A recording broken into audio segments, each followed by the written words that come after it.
After last video, I asked Reddit what I should platinum next. Let's just say they didn't hold back on me.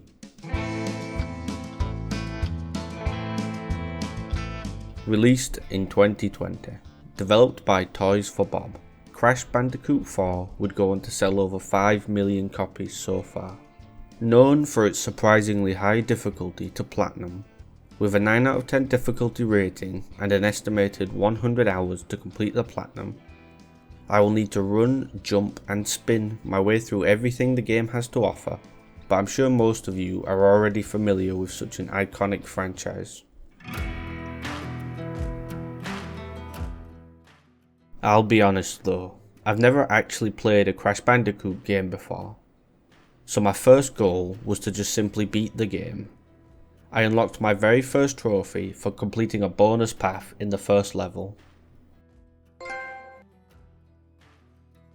While my two brain cells were trying to figure out how to get over this ledge, I crouched into a double jump for the first time. This unlocked me my second trophy for doing so.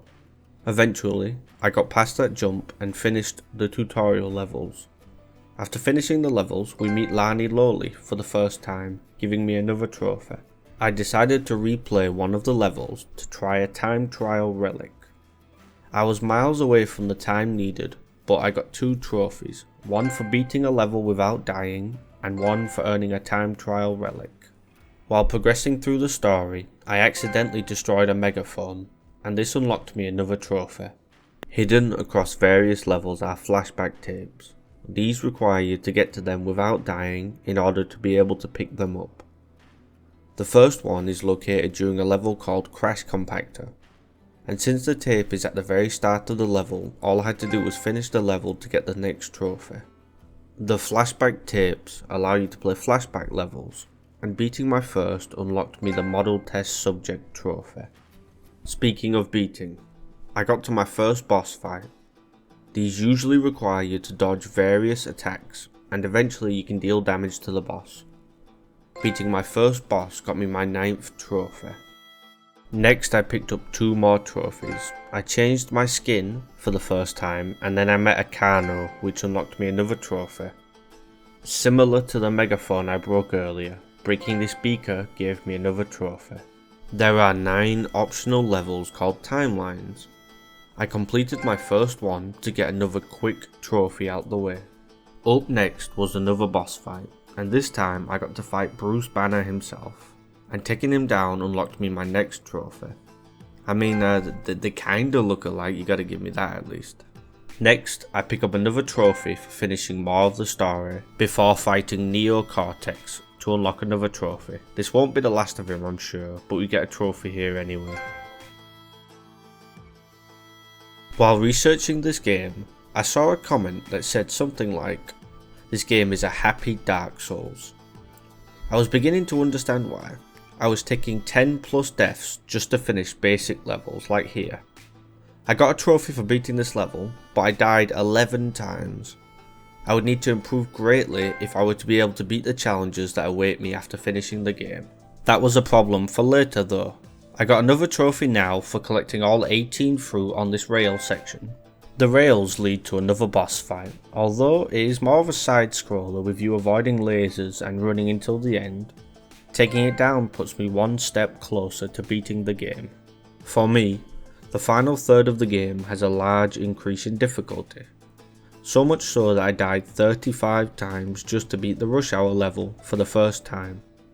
That didn't stop me though, finishing the Crate Escape level got me another trophy, and eventually, we chased Cortex back in time, taking him down again in the final boss fight of the game, getting me the last trophy I needed in my first playthrough.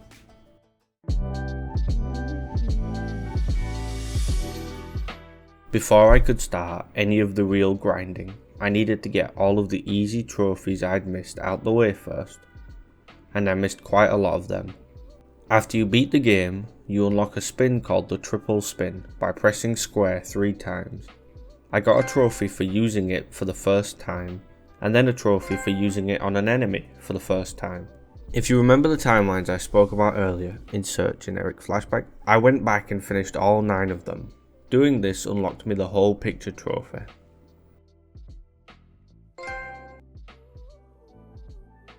Next, I needed to complete a game of Checkpoint Race. This is technically a 2-player mode, but I have no friends, so the fastest way for me to complete it was to just keep dying to skip sections of the level. Finishing the level got me the trophy. I also had to do the exact same method in the Create Combo game mode as well, and I unlocked that trophy for doing so. The final 2-player trophy required me to beat a game with the Pass and Play game mode enabled. For this you meant to pass between each other upon death, but I simply just picked one of these starting levels and completed it quickly to pick up my next trophy. The next 8 trophies were very specific but simple trophies, starting with completing a level as Coco instead of Crash Bandicoot. Next, I spun into this tree branch to drop berries onto Crash. I span into this dumpster to scare a cat, fired a broadside cannon, destroyed bat signs by shooting TNT at them, hit barrels to make music, made some more noise with some golden gongs, and then finally changed the TV to find the title screen of Crash 4.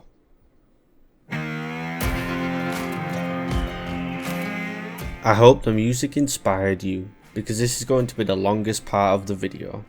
In my first playthrough, I missed a lot of the stuff required for the Platinum Trophy, starting with the 4 hidden gems.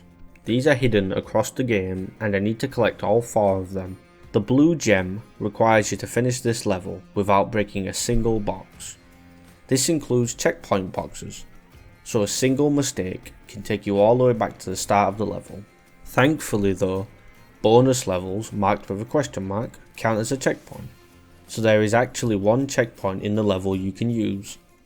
At this point I was not very good with the movement aspect of this game, so it took me a while, but I managed to get the gem eventually and finish the level without breaking a single box. For the green gem, halfway through the level hit the road, I had to spin this remote control. This causes a toy car to crash into a nitro crate which was hiding the green gem.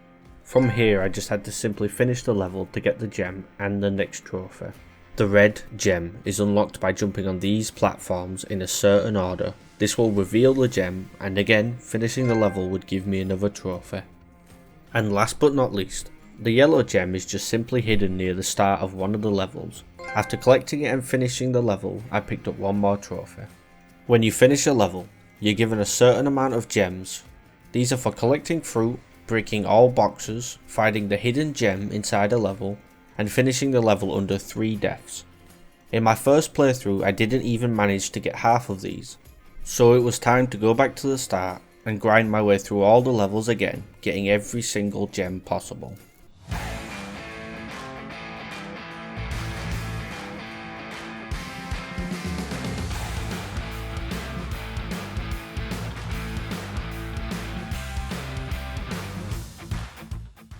While seconds passed for you, I spent hours upon hours learning each level to be able to beat them with 3 or less deaths. While collecting every gem, I actually picked up 3 trophies. The first one was for collecting half of all the gems. The second one was for completing my first ever level with every single box broken and no deaths taken, which gives me my first perfect relic, but I'll talk more about them later. And then the final trophy I earned was for collecting all of the gems. Next on the to-do list was Flashback relics. I mentioned earlier you can collect flashback tapes in the levels, so I had to go back, and just like the gems I had to go back and grab all the ones I had missed. These tapes are tied to levels I needed to complete. To earn a platinum flashback relic inside the level, you have to break all of the boxes in the puzzle, so I would need to do this for every single flashback level to get the trophy. On to probably my least favourite section of the platinum. Inverted is a game mode that alters the visual effects in the game and slightly changes gameplay in some levels too.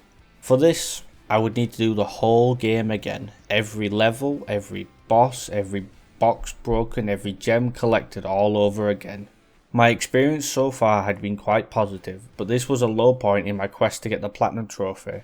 But we did get numerous trophies for doing so, starting with the one for beating an inverted level for the first time. Just like the normal playthrough, I get a trophy for beating my first boss again. My playthrough this time felt faster, since I had now played the game for many hours. So I finished off the inverted mode and got 2 trophies for collecting all gems and finishing all levels as well.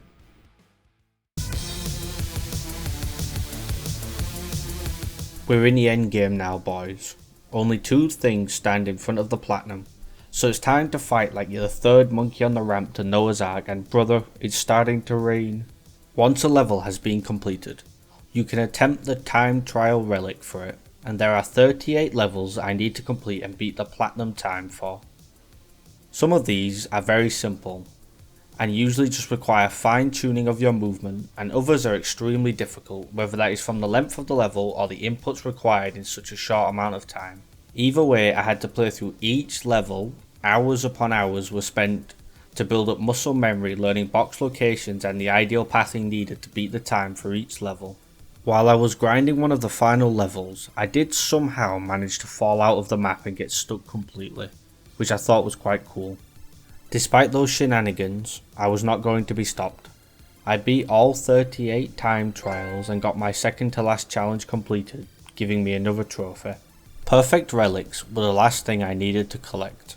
For these, I needed to get all boxes in a level without dying once. Don't get me wrong, there are some very hard levels to do this, but since you aren't forced to go fast like the time trial relics, you can take your time and make much less mistakes overall.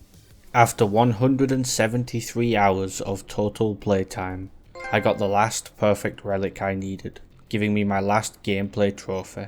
Now the final 2 trophies are tied to watching ending cutscenes, but I don't wish to spoil them, so I got my last 2 trophies and unlocked the platinum trophy for Crash Bandicoot 4.